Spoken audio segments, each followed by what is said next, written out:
So 3 minutes till showtime. David, I'm glad that you're watching with your class. Got a lot of people in here, guys. Thanks for joining us. So Victoria from Portugal and Adrian from the OC. And I'm glad DJR says that it's more relaxing on that side. You're not on camera. Yeah. That is true. And Kim, thanks for joining us today. That's awesome to see you guys. Miranda from Minneapolis. We've got Nancy from sunny Vancouver. I don't usually hear those two words together. And Alex, great to see you. And Roland from Hungary. Roland, we miss you in varsity. Love for you to come back. And Esme is in OC, and Paula is, I think, yeah, in LA. Marcella, was good to see you from Guatemala. So if you guys are here, please introduce yourself in the chat bar as we're waiting for everyone to come in. We've got about 2 more minutes. Hey, Paolo, how are you doing? Cecile from Costa Rica. So, Scott, I'm going to ask you to, and then Dana from Laguna Beach. Hey, Dana. Scott, I'm going to ask you to ask your question to everyone, if that's okay. Can you hear me okay? Okay. Yeah. Oh, yeah. Okay. Sorry, you cut out for a second there. Good. Yeah. All right. So, Scott, you were saying that you were wondering from the group how many people are, how many people work with their hands. Yeah. So, hey, we're having a little bit of technical issue. I can't see Scott. Let me know, guys, if you can see me and you can see Scott. Let us know if we are coming through loud and clear. If not, we will refresh. Yeah, Alex, you see both of us? Okay, so it's just me who cannot see. Scott is blurry. Aha. Scott is really blurry. Scott is grainy on your end. Hey, so Scott, can you refresh? Okay, let's see that. Yeah. Where's the... so yeah, so on the left-hand side of the URL bar, there should be an arrow. Like a arrow going around. Yeah, just refresh your browser. Just yeah. Like a re. Okay. I was like, wow, you're analog too long, man. Okay, so yeah, Scott, while he's reconnecting, I want to ask you guys how many people. Okay, you can see Scott. Maybe it's just me. All right, I see you now. Can you guys see him? I can see him. Awesome. Clear as a bell. Excellent. Okay. Very cool. Good. Better. Good. Excellent. Yay. So yeah, so Scott was wondering how many people work with their hands, do design with their hands, do art making with their hands. We're talking about real, tangible, physical items, not the keyboard and the mouse physical, but making art with hands. You do. Great. Excellent. Awesome. Would love to know exactly what you guys are doing. Yeah. Adrian says very, very little. You need more of that. It's good for the soul. Great. Yeah. So Esmeralda does hand lettering and calligraphy. That's awesome. Wendy, you do pottery. God, I would love. Do you guys do pottery at the lab? Air dry pottery. Okay. We've started doing. There's talk at some point in the future about getting a kiln, but we'll see. We don't have the space for it right now, so it's hard to say if that'll materialize at some point. That's really cool. Let's see, calligraphy, brush lettering, and lettering. Oh, I mean, sorry, calligraphy, brush lettering, and lettering, yes. Yeah. And then Dana does printmaking, letterpress, packaging prototypes, which is always good, and lettering. Excellent. And Miranda is a woodworker on the side. Cool. I don't hear that very often. Alex, a Wacom tablet, I don't think does not count. unless you're designing, unless you're crafting it. And then Marina says she has fun with floral headpieces like the Day of the Dead costume. That's very cool. Awesome. We actually have a flower arranging class and wreath making class that we've started recently in the lab. And so right now there's actually a lot of flowers and things drying currently, hanging from things in the actual lab space, which unfortunately is a bit of a mess today, which is why I'm in a tiny room somewhere else on campus. Well, okay, great. It's great to see you guys. Thank you. Yes, packaging mock-ups and most projects start with the hands for us. That's good. Yeah. That's really good to know. Okay, so whereas we're waiting for everyone to come in, please let everyone know that we are getting started. Share out, copy that URL, send it out to your friends and family and people who are interested in getting a look at inside the Facebook Analog Research Lab here. And we're going to get started. So welcome, everybody. I am Rachel, a producer at TypeEd and hosting Typography Dojo. Today, I just noticed I haven't been doing that regularly. So if you don't know me, my name is Rachel, and I'm joined today from Menlo Park. Is that correct, Scott? That is correct. With Scott Boms. He's from inside Facebook. Yay, oh great. So Neri is also showing, hopefully your whole design team is watching too. Great, excellent. Awesome, cool. So thank you so much for joining us. You're going to give us a little peek into what's not seen very often at the Analog Research Lab. And why, but you guys have like 40,000 followers on Facebook and a lot of followers also on Instagram. So there are people who are watching. Go ahead. Yeah, I think there's an audience that we've built up over the years for the things that we're doing, but there's still so much of it that we either don't share or just we end up producing too much stuff that like some of it just doesn't end up on the internet in one shape or another. Well, that's okay. Like, the sausage gets made, I guess, and what the lab actually is and what it's for and how it's different from, I guess a traditional like in-house design team. Okay. All right. So Scott, if you want to get started, share some visuals and give us a little peek, that'd be awesome. All right. So just okay. So I'm gonna switch over and share my screen here, so you don't have to look at me anymore. Well, actually, we will sort of see you just in a small little box. Oh. So. Okay. Okay. All right. So here we go. Everybody, hopefully, see my screen. Yes, I can see it. Guys, let us know if you guys cannot see it. Yes, everyone can see it. Awesome. All right. So yeah, I'm going to go through and I think really what I want to do is sort of talk to people about sort of like first sort of our definition of what this is that it's a creative space for design and art making. We sort of add this little bit at the end where the reward is in the process, because everything that we do is very process based. Whether it's silkscreen printing, risograph printing, letterpress, art making, any of the workshops and various kinds of classes that we run, there's process in it, and it requires people to be involved. It's not a push a button and out comes a bunch of things at the end and you don't really feel like you've done anything. You actually have to be physically and mentally involved in the process of actually making something. So it's really important. In Facebook's culture itself, it's, the company very much describes itself as a company of makers. So people that make things. A lot of these people that make things are making digital things and things that don't have a, real physical form. And so we're a really good kind of counterbalance to that sense of being a maker within the company. This is sort of the extended version of that description of we were founded on passion and hard work, not corporate initiative. And that's really particularly important to understand of like where the lab, talk about that a little bit more in a second. And its existence is a reflection of our creative hacker spirit.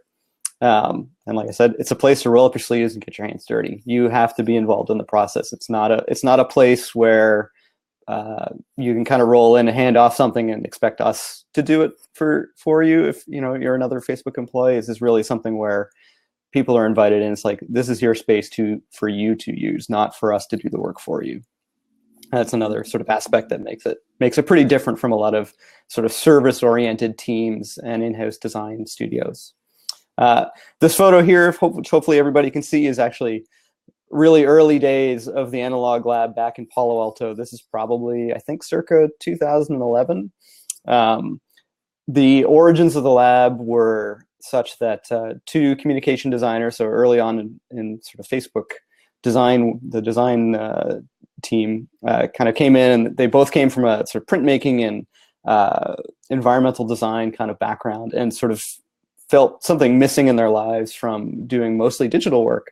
And they found this sort of unused warehouse space in the back corner of the office when it was in Palo Alto and set up shop. The building actually used to be a medical supply or medical equipment company. And so they just scrounged together a bunch of stuff that got left over from this company and built a little print shop, essentially. very scrappy. You know, the original equipment was basically hand built out of plywood and glass and whatever they could get. I think a lot with their own money, even. It was not sort of founded by the company or anything. This is something that these guys just sort of did. Didn't tell anybody, didn't ask permission. And that spirit is kind of what got it started and what's kept it going. Here's another shot with the our letterpress. We call it Old Facebook.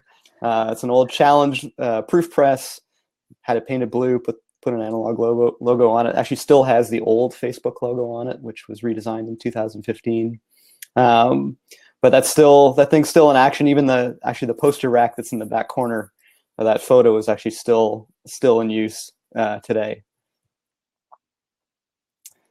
You know, and like I said, this is a space where, you know, doing things with your hands and being involved in the process is really important, and it's a good mental release, I think, for a lot of people, you know, that are not us. I mean, myself and the rest of the team that's in the lab now, you know, this is sort of our job in a way, but it's still this thing that for us becomes really important from a mental standpoint of, like, if I got to go into work and do really creative things, having a space like this is really, really critical, and makes the process of actually making things so much more enjoyable, because you really get to see it come to life from start to finish. And I think that's part of what's made the lab kind of interesting. So this photo here is our current space today in Menlo Park. One of the things that's actually changed a lot is that, you know, this was the analog lab. There was no other spaces, and actually the team has grown in the subsequent years since it was started in 2010. And we actually have sort of small spaces. We often kind of refer to them as outposts in a lot of other Facebook offices: New York, Seattle, Austin, Chicago, London, Dublin, and I think there's one more that I'm forgetting. But and more of these coming. And so some of them have full-time staff in them, and some of them have people that we sort of work with from within the company who becomes kind of ambassadors for us, essentially, and help support the things that we're trying to, you know, bring into the company from a cultural standpoint. We look a little closer inside the window. One of the things that we do, you know, and has always been part of the lab experience, has been running workshops. And so here actually is this Heather Hardison sort of in the center of the frame teaching a lettering workshop. Going a little bit closer, there's another shot from inside the glass. You know, and the values of the, you know, our sort of maker culture come all the way through in nearly everything we do. We try to, you know, imbue it into as much stuff as possible. And that means it's hard to, you probably can't really tell in the photo from on screen exactly did some of that painting back in 2012 when the lab moved into the physical space that we're in right now here in Menlo Park. Another look in sort of slightly different direction into the lab space, you know, where we've got our risograph printers, which are, if you're not familiar with them, they're a sort of digital, it's actually a digital tool, but very analog in the sense that they function like screen printing. It's a stencil-based printer, so it prints one color at a time. You know, even though you can print to it digitally, you can also interact with it in a very analog way, which is kind of why we like it. It's very accessible for people that's like, I don't know how to screen print. People can kind of roll up to a risograph and get into the weeds with how that machine works without too much instruction. And it's all just a heck of a lot of fun, and the end results are very tactile and imperfect. And that's a lot of what, you know, again, counterbalances the sort of perfectness of digital with the imperfectness of the stuff that we produce, you know, typically with a human being involved in the process from start to finish. A lot of what we do also is we run these workshops. And so we'll bring in teams from within the company. Occasionally we do sort of special event kinds of things with groups outside of Facebook in our local community, sort of as a way of giving back. In this case, we've got a team coming in to print some posters. I believe this was actually for a lecture that we had a designer coming in to speak at the company, and so they were doing some special prints for that. Fun. We get big groups kind of in here. This is, I believe, from one of our regular design camp classes. So when designers come into Facebook, they go through sort of a pretty extensive onboarding, which we call design camp, that sort of gets them up to speed with what it means to be a designer at Facebook, which is actually probably pretty different from what it means to be a designer at just about any other company. And then again, more shots of people screen printing in the lab. Just to give you some additional context on the team here, the dude printing right now, that's Leonardo de la Roca. And off to the side there in the apron is Daphne Beje, who's our studio manager and sort of printer extraordinaire.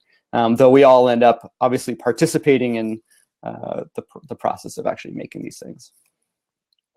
Actually, here's just to give you a few quick shots of other outpost spaces. This, again, you can probably maybe see a little bit more clearly here that the windows here are also hand painted. Inside the lab space, a lot of the posters that we've produced over the years. Here's a photo of Heather painting in Chicago, in our outpost space in Chicago. You know, and where the lab sits is like, we're in this really interesting space where we're at the heart of the culture of the company, you know, and the work that we produce is, although we're very much like an in-house design team, we don't operate in a traditional kind of way. You know, we're largely autonomous. You know, I don't want to say we're entirely autonomous, but we're largely autonomous in terms of the things that we make. You know, I like to think of us as a mirror and an amplifier of the culture and the things that are happening within the company and outside the company as well. Like a lot of the work that we make is also a response to things that happen in the real world. You know, Facebook as a tool is a thing that, you know, in its best form encompasses every kind of culture and every kind of you know, person in the world. There's something there for everybody, and so we do our best to try to be a reflection and amplifier of a lot of those things. You know, we'll never get it totally right, but we do the best we can with a lot of that. You know, and a lot of that, and the thing that I guess people know most of us is the posters that we make. And so this is actually a photo of the lobby of the building that we're in here on campus. When you come in, this is one of the first things that you're sort of confronted with, is this massive wall of prints of messaging and of graphic design, and in particular typography. You know, if you sort of look around, you see all different kinds of typography and different lettering that's sort of weeds its way into this. And most people's experience with Facebook is actually the product, the thing that's on your phone, that's on your desktop computer. And so you're used to seeing either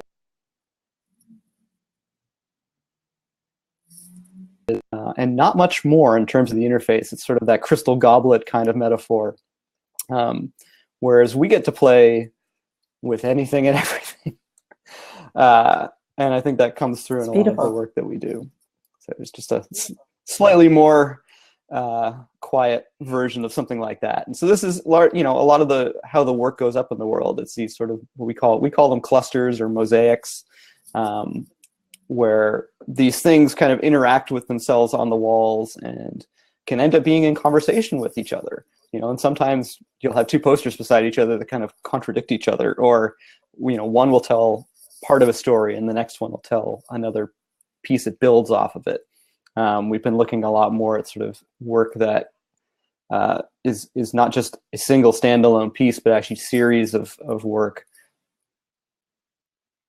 Take the idea of a video and where you've got this sort of narrative that can happen over time, and tell that through a printed medium. Like one print usually can only say so much, but there's nothing to say you can't make 5 prints or 10 prints in a series that then can tell a more complex narrative and story, and also incorporate different kinds of perspectives. So again, we also do things like making books. And if we get to the end here, I actually brought a couple examples I can sort of show with the camera more closely. There's a few shots in this presentation as well. Here's a real old piece from probably back in 2010, 2011, printed on the letterpress. The hacker way is very much sort of mentality in Facebook, and not hacker in the sense that most people would think of. It's the idea of hack here is very much of just like the scrappy DIY. If there's a will, there's a way to do something, and a lot of the time it's roll up your sleeves and get dirty and actually go do the thing you want to do. Don't expect somebody else to do it for you. The earliest sort of work from the lab, and one of the things that has lasted the longest throughout the history of the lab are these prints, which are internally we refer to them as the red type posters, because hopefully that's pretty obvious why we call them that. It's single font, real simple ideas. A lot of these came originally from things that were overheard throughout the company, and some of them also were just things that Ben and Everett and others kind of in the company had sort of tucked away in a file. And I think we all have these sort of inspiration files of things that we might want to do something with one day. And some of these kind of come up at a particular point in time. And we're not immune to calling attention to ourselves with, which I think is kind of obvious in this propaganda one. Like, a lot of these are intended to be sort of a question to the community here and to the culture of the company, going like, wait, a lot of companies will refer to the people that use their products as users. It's like, no, they're people. At the end of the day, everybody that is served by Facebook, there's a human being there. It's not a user. It's not this sort of anonymous thing. It's a real human being, and it's important to remember that. And like I said, and poking fun at ourselves and going like, is the stuff that we make propaganda or not? And it depends on what you sort of define propaganda as.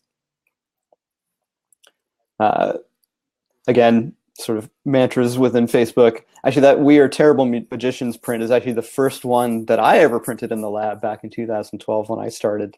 And that was actually believe it's only ever been printed in the Palo Alto office, which is at the time where the lab still was before it moved over into the Menlo Park office, which when I started was actually still under construction. So the lab was actually still back in Palo Alto, even though the company was operating out of Menlo Park. And like I mentioned, things in the outside world, we respond to these, and this is something that's come up, several times in the last few years as being a really important message and something that we stand behind, like very, very sincerely. And so it's important for the community within Facebook.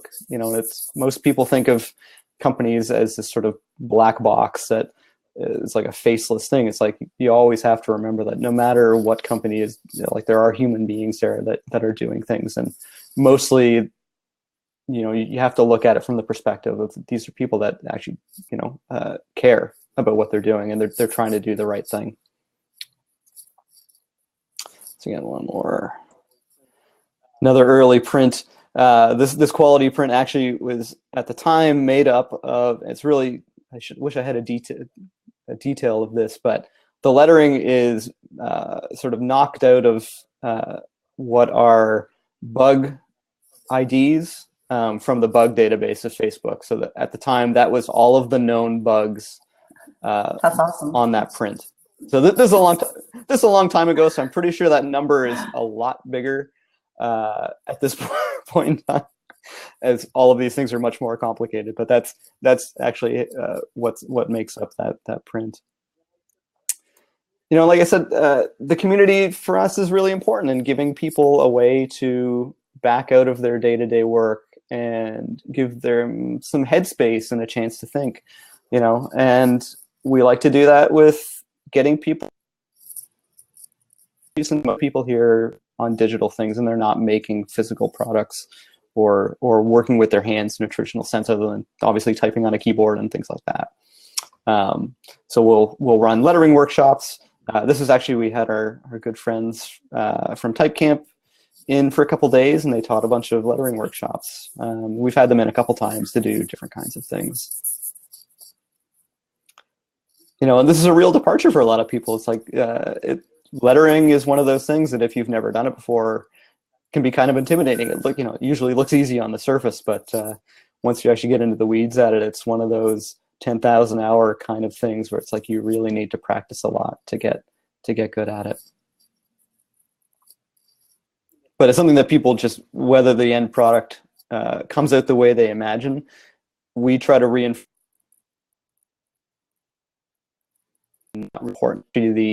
that you're being involved and that you're trying. And if you keep at it, you will get to the place that you want to go. But it's not just a snap your fingers and all of a sudden perfect piece of lettering happens. Certainly for somebody who's never done it before, that's usually not what happens. And the work kind of comes through in all of these different ways. This is a screen print, which is actually done as a split fountain. We're printing 2 colors at once across the screen. And this is a good thing. It's, as far as the message goes for us, of like, if it's hard and right, it's better than if it's easy and wrong. The right thing is usually hard, and it takes time, and it's reminding people of things like that, especially today when everything feels like it's moving faster and faster and faster, and everybody's sort of patience has become shorter and shorter. Again, here's another print that sort of goes back actually to a long time ago, and a reproduction of something. This is obviously not a real original piece, but again, culturally, it came at a moment when this was an important message to kind of bring back into the cultural consciousness. A bunch of print work here, like Be the Nerd, which is some people may have seen before. I'm sure we've shared it a bunch of times on Instagram and Facebook. It was actually something that came from a woman had commented on something that Mark had posted on Facebook about her. It was her daughter saying, "This is why I want you to like marry the nerd." And Mark actually responded saying, like, "Don't marry the nerd, like be the nerd." It's really just an encouraging thing to be involved in whether it's technology, whether it's arts. It's like there's a space to be curious, and that's really sort of what this is about. And so this is something that we've done, created as a piece, and has sort of ended up in a whole bunch of different colorways. And there's actually a few variations of this print with different glasses. There's actually one that I dragged my kids into the office on a weekend, and they helped me print a special edition actually on a metallic reflective paper with some 3D glasses. So it's pretty different looking from this one. Other things, again, typographically, here's something where we're going and we're taking type and actually modifying it a little bit and doing some different things. This is all about wage inequality and sort of the unseen aspects of that. Again, there's me holding a print. We're trying to do, again, like this is Facebook is a company that has all kinds of different languages on there. So here, it's just it's French, so it's not that sort of much of a stretch. But again, this was at the time when this was made an important message. I believe this was some of the elections a few years ago happening in Paris or France. Always be open. This was a print that I made for a demo, just sort of kind of the confusion of the future. It's just sort of like the future is always right this second, and every second that goes by, it's changing and kind of getting more confused and upside down and backwards and things like that. One of the things where in recent years we've really started stretching what it means for us to be making prints is a series that we call Unsung Heroes. And we'd never really done portraits before, or a lot of sort of halftone work. And so we wanted to do a series of work that was very much about people that were, in most cases, not as well known, but who played a significant part culturally in the world. And so this was actually the first 6 of the series. I think there's 13 or 14 of these now at this point. And unfortunately, you can't actually see the faces here. And that's mostly because I chose this just because it shows off the typography a little bit more. But the central piece of each of these prints is actually the person. But if you look closer as a way to draw people in, you can find out a little bit about why this person is significant, who they are, if you don't immediately recognize them based on their face. Weird little print that actually was a collaboration with a few different people. This was something, and this is actually one that we produced entirely analog. The lettering was done by Carissa Potter Carlson. I think I got that right. And I did the illustration and printed these. This was put together in about 10 minutes. Maybe it looks a little bit like it did, but we really wanted this really loose aesthetic. And Carissa just has this amazing lettering that I couldn't quite get it right. So I asked, she happened to be an artist in residence at the time. So I just walked over and said, hey, would you mind doing this for me? And we literally it was done with a Sharpie on a piece of clear acetate. Wow.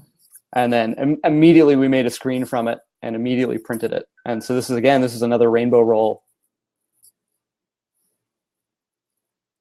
to some of the nightclub shootings in Florida. So this was a print that went from concept to finished piece probably within about an hour and a half.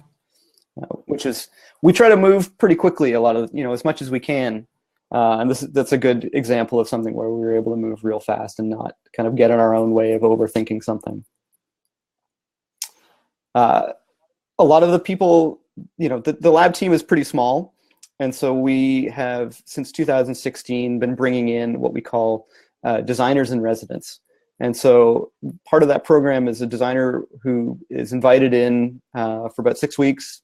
And they get to work in our space alongside us and produce a body of work. And they get to have access to all of the tools and things that we have access to day to day, and make things that we probably would never make ourselves. So this is a piece, again, from Heather Hardison, who we first met as a sign painter working at New Bohemia, and came in later on, actually a designer in residence, and has since sort of become an extended part of the lab team, and continues to work with us on a pretty regular basis on different kinds of projects. Here's another one. This is actually one of the more complicated prints we've made. It's an 8-color print that started from a sketch that I had made of sort of an old seed packet. And Heather actually ended up being the one to sort of finish the execution on it. So all of the original work for this was all hand painted on big sheets of tracing paper, scanned in, and then sort of recomposited in Photoshop, and then output as film, and then obviously. Wow! Oh my god! So this was a print that took like 3 or 4 weeks probably to actually finish, because there's so much involved in this, from the layering of the different textures that are in the flowers and within the backgrounds and everything, and even just like technically figuring out how to do this, because the thing that makes it's really a 7-color print, but it required splitting the white layer up into 2 passes. So there's actually 2 passes of white, which is what makes up that 8th color. Another print from Heather, again, all the original, all hand painted. This actually is a print representation of a 70-foot long mural that she did in another building here. I don't think I actually threw an image of the mural in, but this is sort of a condensed version of it down to a 4-color print. Another print with some simple letter, kind of customized lettering here, using actually some typefaces from Ally Paul, and another full rainbow roll. This is another one that was conceived and produced fairly quickly. Something a little different. I don't get to do a lot of really heavy illustration kind of work. It's not generally my forte. I tend to stick to simpler typographic kinds of things. But this is one that I did at the end of 2016, after we came back from a visit to Target in Minneapolis. The full poster says, "Don't confuse performance for potential." And it sort of was a response to something that they had said to us about one of their brands, that they just had decided to shut down a brand and replace it from scratch with something new. And the expectation of just like the performance of that new thing will not match the old one initially, but give it time. And so there's this sort of idea of like turning this dial up and down and really having the type integrated into the poster itself and not just be this thing that's layered on top of it. Great. Some pieces here from Hannah K. Lee, who was another designer in residence in 2016.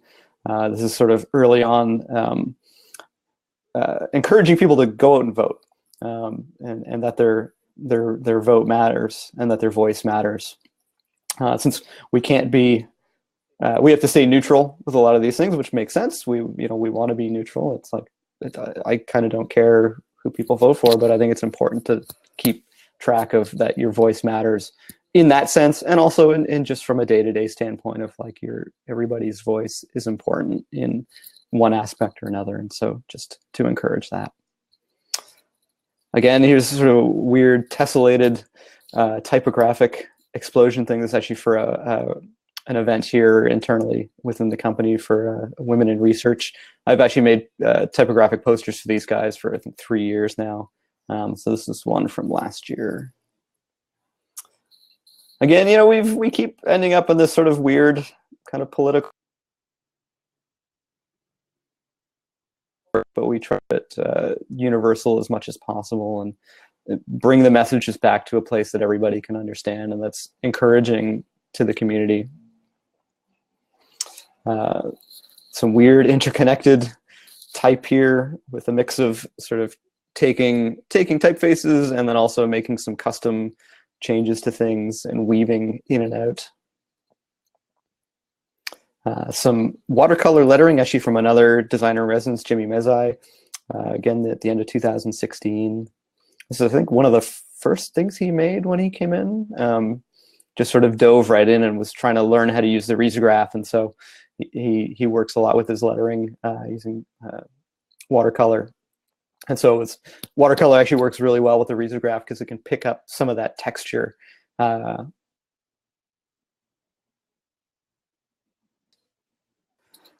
piece that I made last year, something that actually I showed off in my TypeCon presentation a little bit last year. But one of the few chances where I've actually had to draw lettering from scratch. And so most of the lettering in this print is all done by hand and sort of going for this Art Deco kind of style within this print. Lovely, Scott. Again, some more bringing back. This is one that brings back some of the red type, but also changing it up a little bit and changing the format very much. So there's actually a lot more kind of happening. This is sort of a newspaper kind of visual where really feels like a headline, and the message was very much in the vein of this thing that was supposed to be a representation of a newspaper, like an important message coming on the front page of say the New York Times or something. So I was trying to bring in that in there, but also tuck in a little bit something with a spot varnish. We also get into weird things where we actually use weird sort of found objects. And so in this case, these sort of like punch cards or Scantron cards from Office Max, we had a box of them. It's like, what can we do with these? And so things that we can either screen print on or run through the risograph and do some really interesting kind of typographic things with, and that can play off of what these things actually are. Some more work from Jimmy Mezai, again, watercolor. It's a 6-color print, I believe. Again, another pretty complicated print. Yes. With a lot of halftones. All of the work was created originally, again, like with watercolors and cut paper, which is another medium that Jimmy actually likes to work in a lot. So some of the really solid layers are most likely cut paper, and some of the other ones are watercolor washes that were scanned in. Some work from Alana Schlenker. This is one again where what a lot of what we want to do is people today are just in a hurry. Everybody's going as fast as they can. It's like sometimes you just need to slow down and think about what you're doing and not just reacting. And so she had made a series of work, and this was the first of 3 pieces, actually incorporating 2 different split fountains into it, along with the typography. An interesting print that I'd made sort of in response to the Time's Up movement, that actually has a glow-in-the-dark layer. So if you can kind of see it, the sort of bluish looking type that's overlaid on top of the countdown, there's some sort of like a hidden message essentially in it, that only shows up after you've exposed the print to light for some amount of time. And this is a screen print, Scott? Okay. Yep. Yeah, and so this one has actually been produced as a risograph print, and actually comes in a couple different formats. Really just a lot of the work that we try to make, like I said, is asking questions. And like this one is asking, like, is acceleration accelerating? It's like, is the world actually speeding up, or is it just a sort of perception thing? And my own belief certainly is that the reality is that yes, it is, and it's kind of scary. And the question is, like, what is that doing to us? What does that mean? These are important topics to grapple with, especially in a technology company that's playing a role in some of these things. And so here's sort of the other version of it. This is one where, like I said, process is important, and so there's actually I don't know how many versions of this thing with trying different treatments to figure out like which one do I think gets the message across best. And so these 2 have sort of been my favorites, particularly this one because it sort of runs right off the edge of the page. Nice. Here's a really recent piece from Monica Garwood, who was actually our very last designer in residence here in Menlo Park. So we're working on getting our next one in shortly. But this is a piece where, she's another person that actually works a lot with watercolor. And she'd done all these really beautiful little illustrations and sort of designed this print. And we were talking sort of about like, how can we elevate this a little bit more and make it a little bit different and not just sort of have it be just lettering. It's like, well, let's incorporate some of the illustration into the lettering. And so she really took sort of the rest of the print. And let's see if there's another sort of view of it. It's sort of a woman sitting in a boat looking up at the stars, but then there's a lot of stuff kind of happening beneath the surface as well. And so there's this duality kind of thing happening, and she was really able to capture that right into the lettering itself. Another piece by Hannah K. Lee. Here's one actually where you maybe can't tell this, but it's actually a laser cut screen print, where she'd printed on it and then run them through the laser cutter to sort of cut out all of these connecting shapes. It makes for this really sort of interesting tactile experience. If you were actually like able to hold the print or even put it in a light box and see the light shining through it, actually really like helps elevate the idea behind it. We get into weird stuff too, where we a couple years ago did this thing we called Zine Fest, which is a real community-driven event where we encouraged people from all across the company to come in and spend time with us and make zines. And we had this sort of big charity event where we raised money by selling the work that everybody made. And so a chance, zines are very sort of scrappy and kind of punk rock. So we wanted this sort of really rough aesthetic and sort of felt like it's kind of cobbled together the way a lot of zines are. And so we made this thing using some old House Industries fonts, and I forget what the 2016 typeface was, but again, like a little bit of customization here and there in some of these things, and really kind of making it kind of rough and very different from a lot of the other stuff that we've made in the past. And a lot of our mistakes, we keep them. So this is a pile of what we call make ready, which are sort of like scrap prints or things that for one reason or another, like the quality of the print was not good enough, so it goes into this make ready pile, and we end up using them to do sort of like practice prints as we're getting the screens ready to actually produce a run of prints. We'll also sometimes, our own business cards, we actually use make ready prints and risograph on the other side of them. And so when we cut them all up, every card ends up being completely different. So every one is a unique piece of art in its own way, which is kind of fun. And it's just a great way to recycle stuff. So here's again some zoomed in bits of a few make ready pieces. They're pretty cool in of themselves. And actually they're some of my favorite things to look at, just because the crazier they get, sometimes the cooler and more interesting they get. And again, that sort of contrast of completely different messages in conversation with each other is really interesting. We also get into like weird sort of physical object things. So this is actually one that was a special gift to us from another product designer here, Beth Dean, made this amazing sign for us. Because the sort of the running gag in the lab is that people come in and ask us where the laminator is. They, you know, there's some confusion of like, is this Kinko's? Is it not like a Kinko's? And it's like, no, we don't laminate. So she made this awesome hand painted sign for us on a piece of acrylic. It's since been sort of laser cut down around the shape of it so that we can actually hang it in the lab, and it just brings me a lot of joy to see that.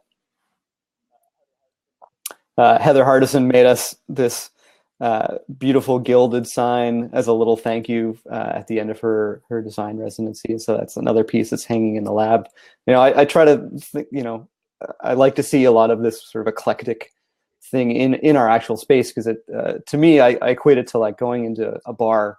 Bars have a lot of crazy crap on the wall, and it makes them interesting, you know. And I think that's what sort of, when people come into our space, they just sort of look around and it's like, whoa, there's like a lot of stuff going on here, and it's kind of crazy, but it's also kind of really inspiring to see all of this these different kinds of things made.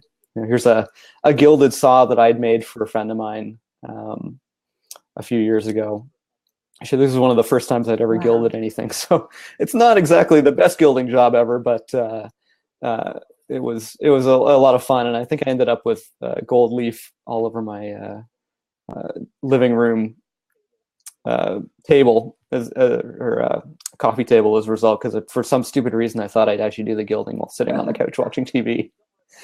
So don't recommend doing that.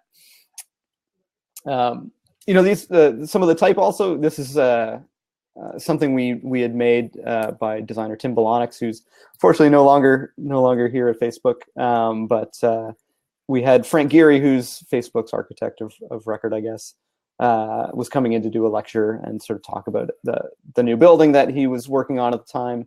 And so Tim had made these laser cut wood screen prints based on sort of the Eames House of Cards sort of thing. So you could actually go and assemble things out of these prints. And so this is actually sitting in one of the cafe spaces where the lecture actually happened.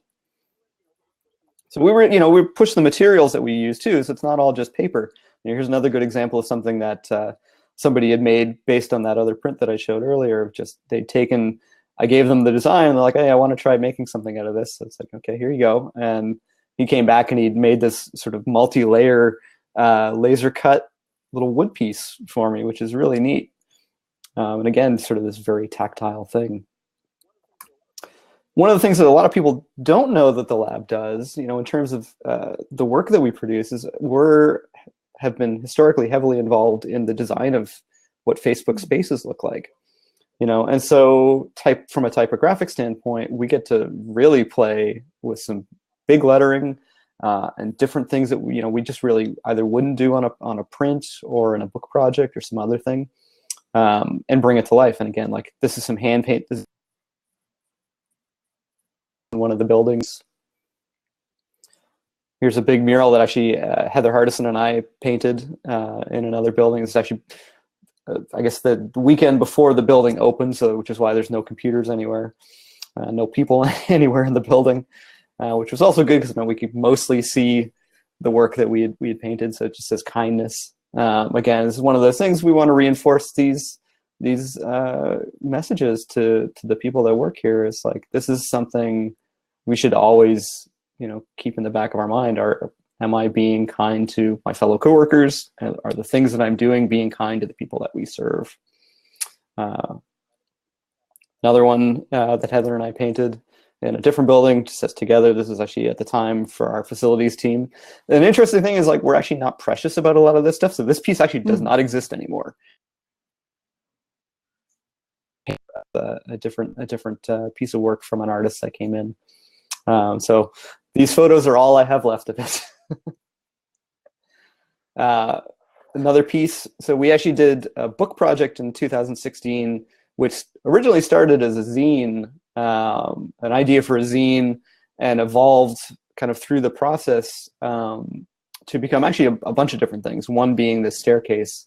And this is an idea of this sort of perpetual motion machine kind of thing of like people supporting people, supporting people, supporting people. It supports people. This idea of just like everything that we do, no matter what, is in service of people and sort of carrying that message forward. And so it ended up becoming an environmental piece here on the staircase. We've done a few different variations of this thing. So this is actually in our Seattle office. There's sort of a rainbow version of it. There's an even bigger one of this in one of our London offices that goes up 4 stories, I believe, two stories or 4 stories. And so, you know, this was a piece of this book project that will hopefully, if we got a few minutes at the end, I'll show you the actual book because I brought a copy of it with me. And you know, became this thing that actually lived in an environmental standpoint, from an environmental way, as well as just a physical book object that people can experience. Again, going back to sort of a little bit of a tour, I guess, of Facebook and our space here in Menlo Park in particular is there's restaurants kind of all over the place within this office. The office itself is actually like kind of in a remote area, so there's not a whole lot around here. So we have a lot of restaurants that support the staff that work here. So one being this lightning bolt. So again, here's some custom lettering that was done for it. And in the background, you can hopefully see a giant C. And I think, yeah, there we go. There's the rest of it. So there's some 2-story tall lettering on the side of one of the big cafes here at the campus called Epic Cafe. And so epically big lettering. We have a little company store, sort of like where you can go and get Facebook branded t-shirts and things like that. But this lettering was hand painted on the door.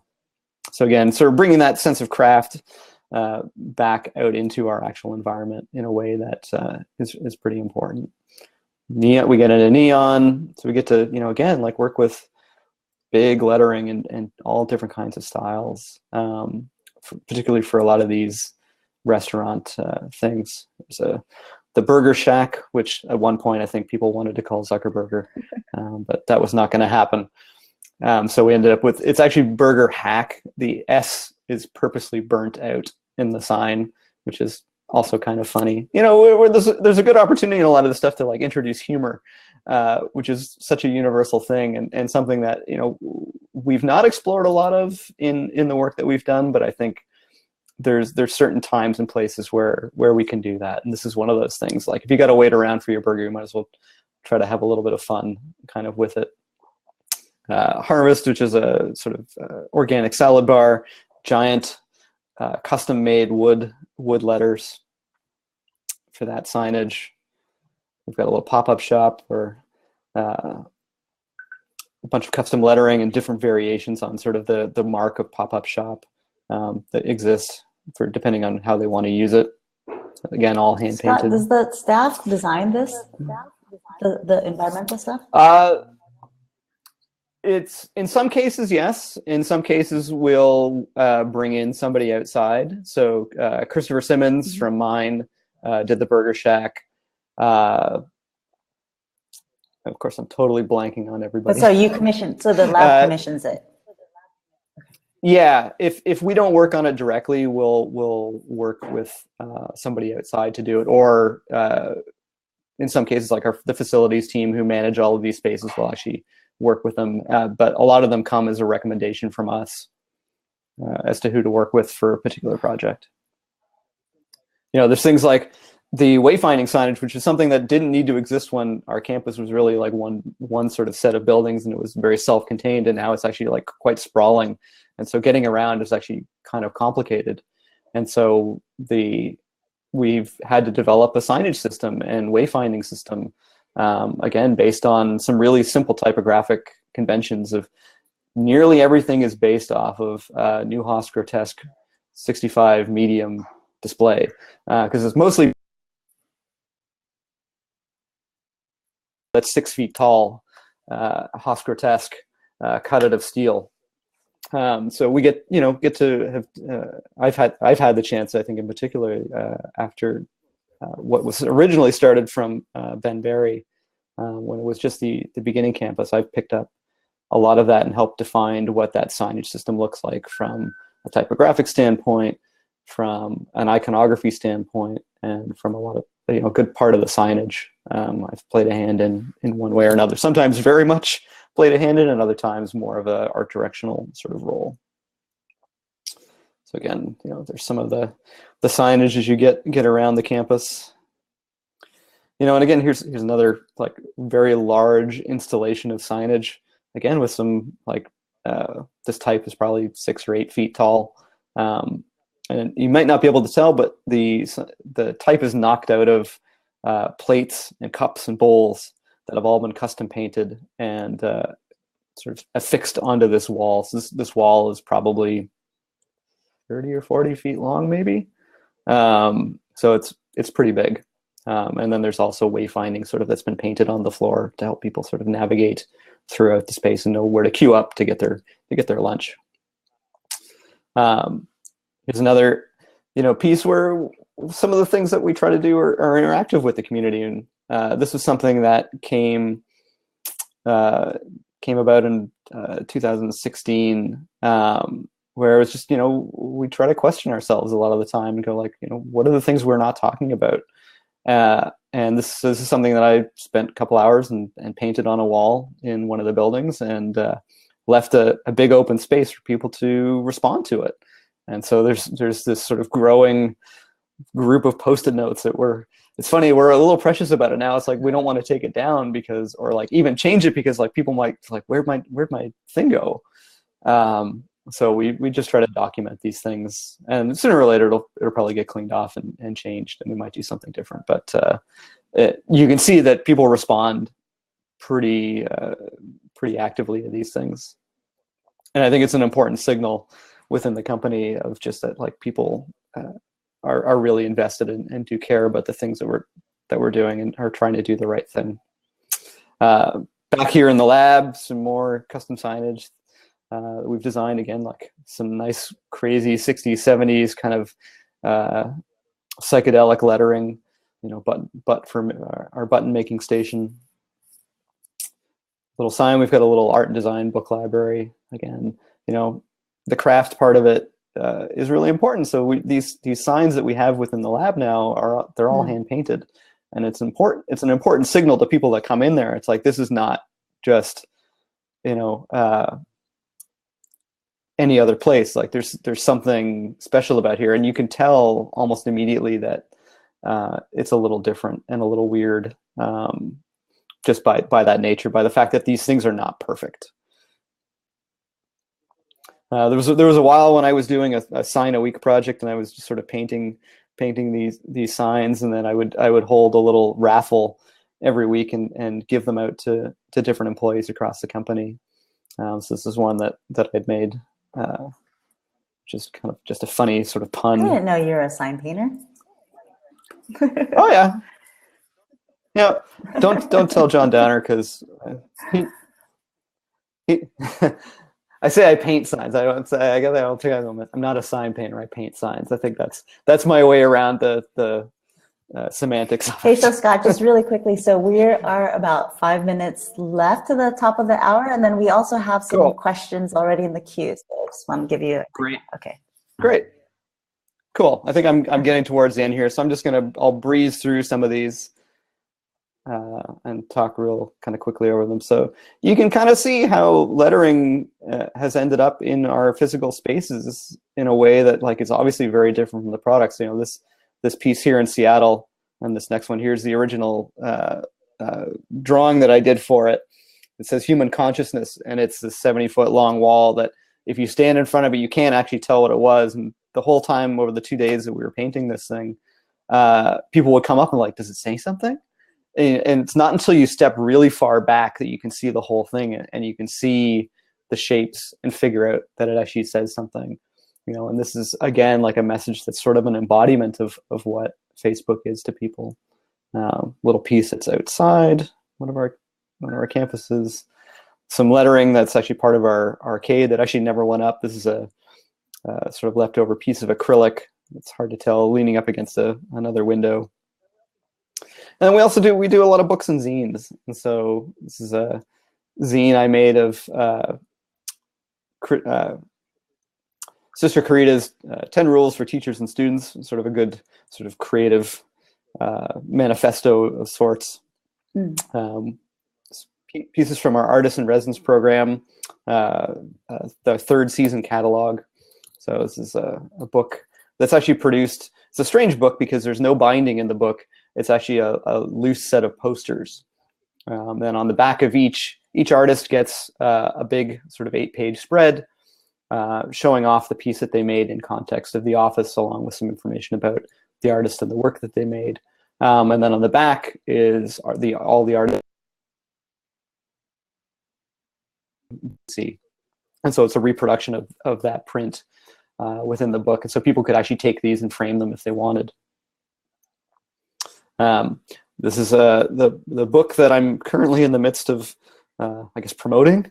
I don't know if that's the right word for it, but so our most recent publication, a book called Being Here, that I'd made with a woman named Fuchsia McAree, who's an illustrator in Dublin, and has been a designer in residence, I guess, technically twice.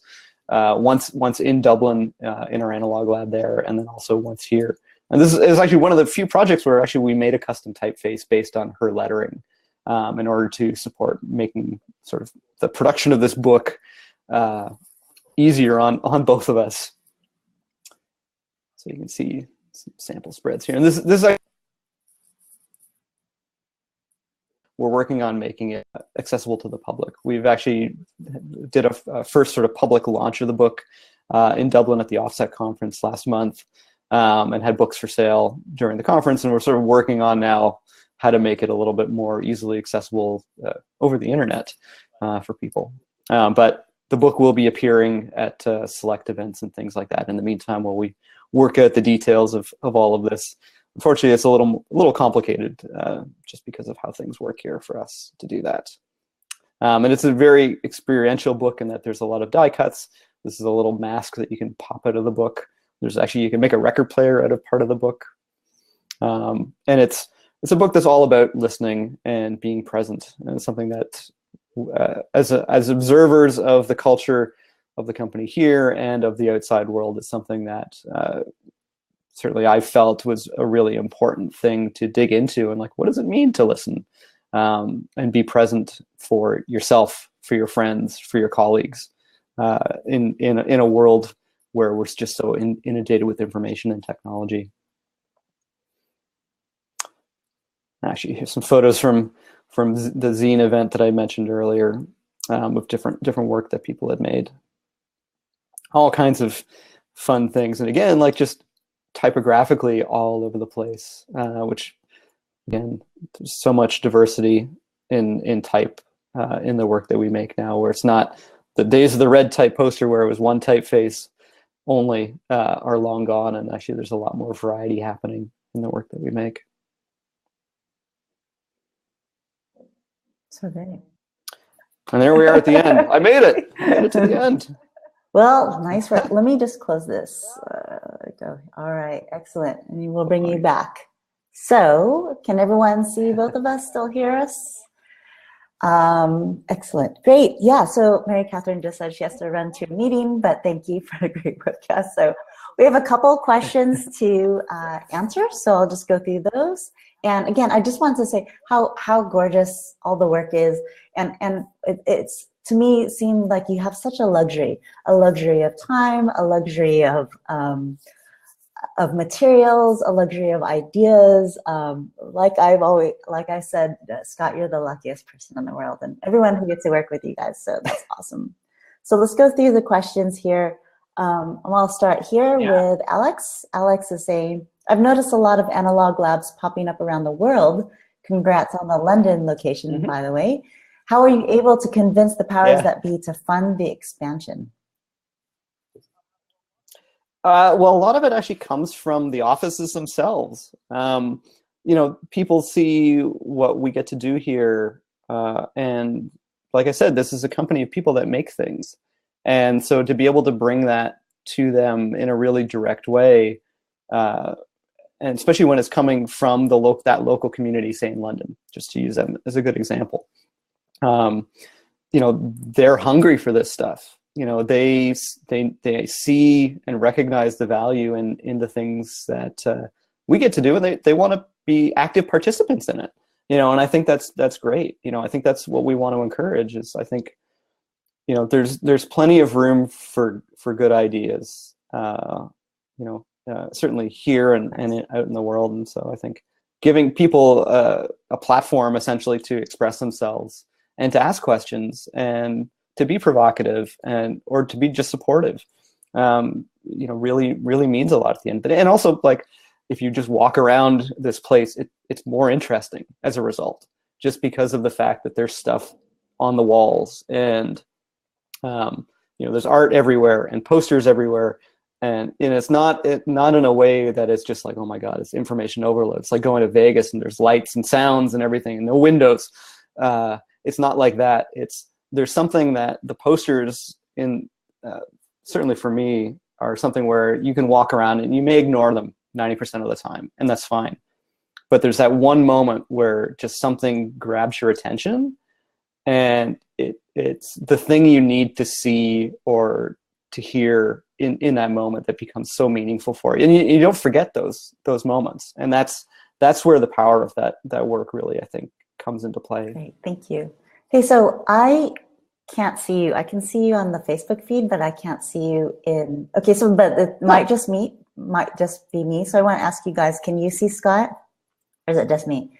So yes, you guys can see him. Okay, you can, oh, so David can just see me. Marina can only just see me. So Scott, can I ask you just to, can I ask you to refresh?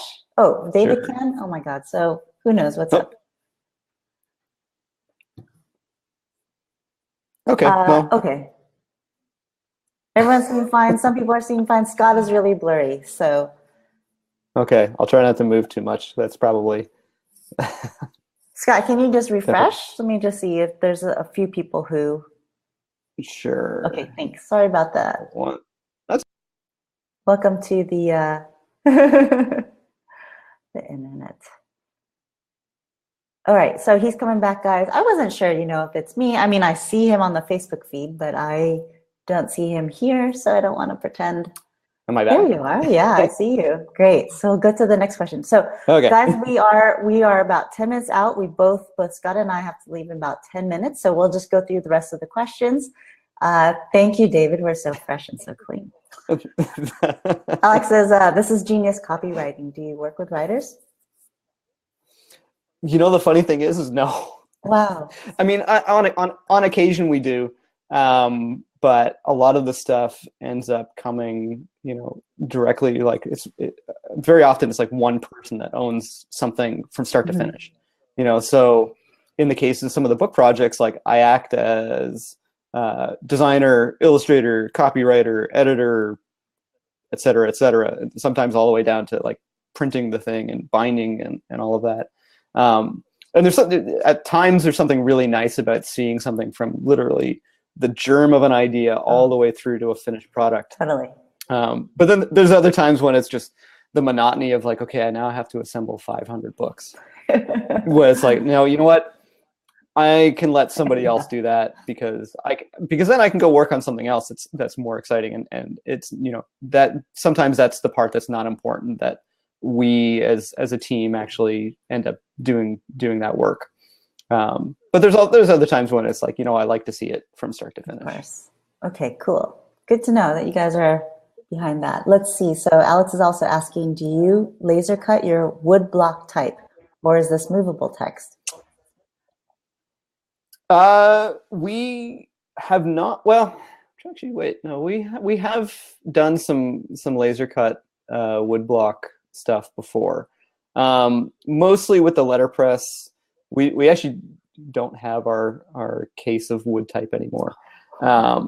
So we're sort of back to polymer plates, and you know, we're lucky that actually right next door to the lab here in Menlo Park is our wood shop, which is run independently from us. But they have 2 laser cutters in there, and we have all of the equipment we need to mill wood in order to make, you know, whatever we want in terms of wood type, or you know, wood block illustrations or things like that, or even you know, I've made rubber stamps in there. before. So we've got access to those things that we can kind of do just about anything, really. Great. So I know we are getting close on time, so I'm going to just go through the rest of the questions. I do want to say something though, Scott. When we first started, before we went live, you mentioned that nobody tells you guys what to do. So how do you determine what projects or what are you working on? Like, is this up to you, or you guys have certain things that need to be done, and so you fulfill that need, or how does it work? It depends. I think in the case of, just to use an example of, like, here's the Being Here book. This is something that nobody asked us to make this book. Nobody said, we're having trouble with people listening to each other, or people are running around and not paying attention and they're not really sort of mindful and present. That was not something that anybody asked for, but it was something that, like I said, as a mirror to the company culture and as observers within the company, we saw being timely and important. And so there's things like that, where they're just events that happen within the company where we will pick up on and make something as a response to it, or as in support of something, or to be provocative if we need to, to challenge something. We're lucky in the fact that we're given a position where, if we don't think something's right, we can at least ask a question to make other people go, like, wait, is that right? Like, why is something the way it is? Like, never accept the status quo, just on face value. And what's amazing about that is not only are you responding to the Facebook culture, but you're also feeding the Facebook culture, because you're the internal communications. That's amazing. Yep. Yeah, and like I said, there is another internal communications team that does very different kinds of things from us. Mm-hmm. We're, like I said, in some ways the social consciousness of the internal community, I guess. Maybe that's overstepping really what it is, but that's sort of what we aspire to be, I guess. Okay, so Nancy's asking, how many analog lab locations exist?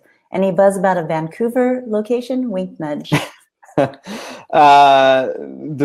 is some kind of Facebook office in Vancouver, though. I don't know what the deal is with it, to be perfectly honest, and I'm going to say that Vancouver is not something that's on the radar at all.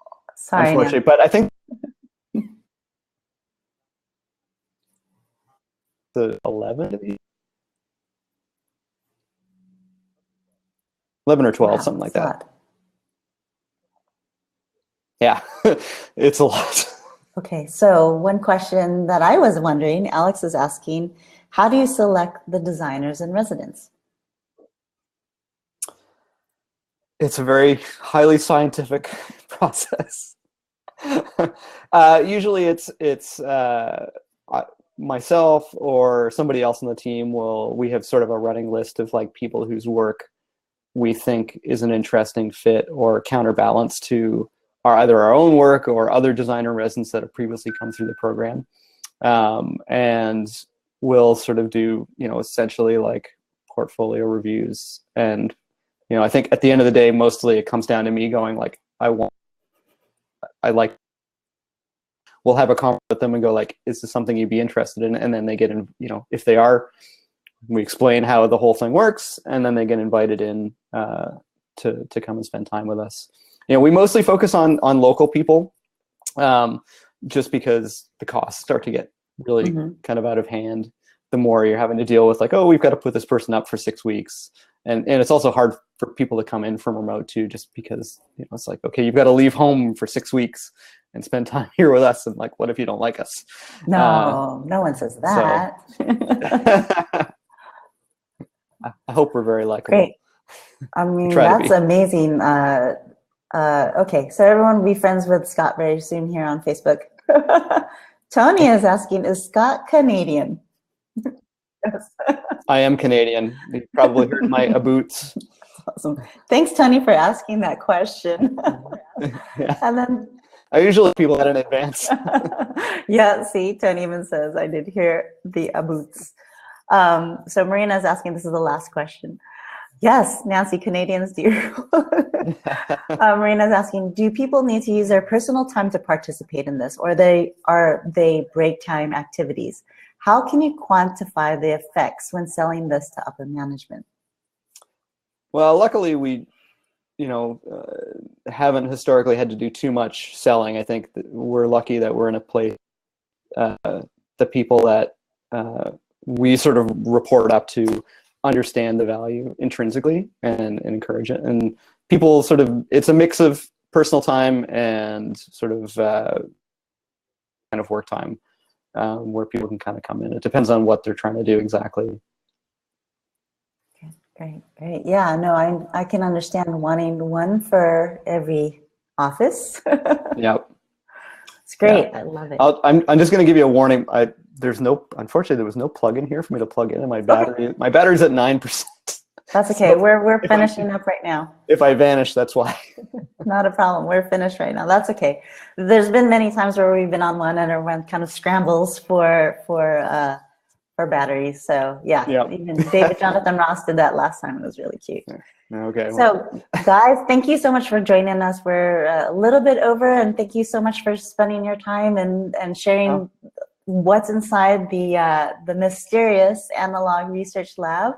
Yeah. Really appreciate it. My pleasure. My pleasure. And if anybody has further questions, feel free. You can reach out through either through Facebook or through the Analog Lab on Instagram, and I'll happily answer any kind of questions I can. We have to the best of my ability. We have the link underneath going to the Facebook Analog Research Library on Facebook. Is that also a good place to reach you or no? You can find us either way. Okay. Okay. Sounds good. Yeah. And Scott, will we see you at TypeCon this year? I sure hope so. Okay. Cool. Looks like there's at least one person who's going to see me in a couple weeks down in San Diego at the Y conference. So excited to be there for that. That's really exciting. And yes, I think Adrian and Tony will be there. So very cool. Awesome. Great. Yeah. Cool. All right. Well, have a good rest of your day. And thanks so much, Scott. We'll see you later. Thanks, Rachel. Thanks, everyone. Appreciate it. See you, everybody. Okay. Bye. Bye.